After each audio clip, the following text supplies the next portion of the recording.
Doctor Sanjay గారు.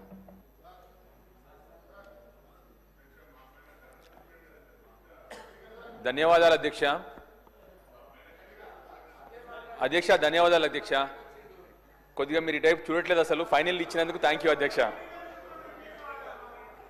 రెండే ప్రశ్నలు అధ్యక్ష, స్ట్రైట్గా సూటిగా ప్రశ్నలు అధ్యక్ష. 15 నెలలైంది అధ్యక్ష. 15 నెలలైంది శాసనసభకు వచ్చి అధ్యక్ష. టీయూఎఫ్ఐడిసి అంతకుముందు కేసీఆర్ గారి ప్రభుత్వంలో నాకు 2 మున్సిపాలిటీలు ఉన్నాయి అధ్యక్ష. మెట్టుపల్లి రూరల్ కాన్స్టిట్యున్సీలో 2 మున్సిపాలిటీలు ఉన్న అతి తక్కువ కాన్స్టిట్యున్సీలో నా కాన్స్టిట్యున్సీ ఒకటి అధ్యక్ష. 2 కాన్స్టిట్యున్సీలకి 15 కోట్లు అప్పుడు శాంక్షన్ జరిగింది అధ్యక్ష. గత 15 నెలల నుంచి నా చెప్పులు అరిగినాయి అధ్యక్ష, షూస్ కూడా అరిగిపోయినాయి అధ్యక్ష. కానీ ₹1 కూడా రిలీజ్ కాలేదు అధ్యక్ష. దయచేసి మీ ద్వారా ప్రభుత్వాన్ని కోరుతా ఉన్నాను, ముఖ్యమంత్రి గారిని, ఎందుకంటే వారే మున్సిపల్ అడ్మినిస్ట్రేషన్ మినిస్టర్ కాబట్టి, సేమ్ టైం ఉప ముఖ్యమంత్రి గారిని కూడా కొద్దిగా కరుణ చూపెట్టాలి మా కాన్స్టిట్యున్సీ మీద. ఎందుకు అంటే అధ్యక్ష, రెండోది ఆరోగ్య శాఖ మంత్రి గారు కూడా ఇక్కడ ఉన్నారు కాబట్టి వారు ప్రతిసారి వారు సంతకం చేసి పెడతా ఉన్నారు. మా హాస్పిటల్ అధ్యక్ష పెచ్చులు ఉడతా ఉంది మెట్పల్లిలో, వారు సంతకం పెడతా ఉన్నారు కానీ ఉప ముఖ్యమంత్రి గారు దానికి శాంక్షన్ ఇవ్వట్లేదు అధ్యక్ష. దయచేసి హాస్పిటల్ చాలా క్లిష్ట పరిస్థితిలో ఉంది మెట్పల్లి అధ్యక్ష.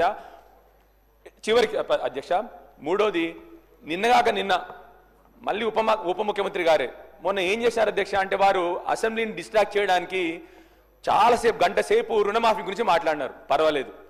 అయితే ఏం జరిగింది అధ్యక్ష అంటే, మా దగ్గర మొగిలిపేట అనే గ్రామం ఉంటుంది అధ్యక్ష.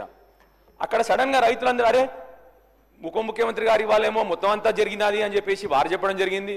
వాళ్ళ రైతులందరూ ఏం చేసినారు నిన్న అధ్యక్ష అంటే, మరి మాకు 350 మందికి ఒక్క గ్రామంలోనే మాకు రుణమాఫీ జరగలేదు, మేము అందరం వెళ్ళి ప్రజావాణి సోమవారం కదా అధ్యక్ష, ప్రజావాణిలో కలెక్టర్ గారికి మేము మొగిలిపేట గ్రామం మొగిలిపేట విలేజ్ మల్లాపూర్ మండల్ కొరుట్ల కాన్స్టిట్యున్సీ అధ్యక్ష, వాళ్ళందరూ మేము ప్రజావాణికి వెళ్ళి మేము ఒక వినతి పత్రం ఇస్తాం కలెక్టర్ గారికి అంటే అధ్యక్ష, మిమ్మల్ని కూడా రిక్వెస్ట్ చేస్తున్నాను అధ్యక్ష, అసెంబ్లీ జరుగుతున్న సమయంలో ఆ గ్రామస్తులందరినీ అరెస్ట్ చేశారు అధ్యక్ష.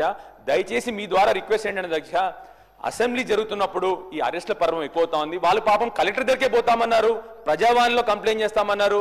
ఎందుకంటే ఇక్కడ ఉప ముఖ్యమంత్రి గారు అందరికీ జరిగినదని చెప్పినారు కాబట్టి వారు అది డిసిషన్ తీసుకున్నారు అధ్యక్ష. చివరిగా అధ్యక్ష, ఇరిగేషన్ శాఖ మంత్రి గారు మా ఉత్తమ్ కుమార్ రెడ్డి గారికి కొన్ని చిన్న వర్క్స్ ఉన్నాయి అధ్యక్ష. నేను పెద్ద వర్క్లు అడగట్లే. ఒక న్యాచురల్ బేరియర్ ఉంది అధ్యక్ష, రేగుంట మాటు కాలువ అంటాం అధ్యక్ష. అది ఏమైంది అధ్యక్ష అంటే, న్యాచురల్ బేరియర్ వాటర్ ఒక 2000 ఎకరాలకు పోద్ది అధ్యక్ష.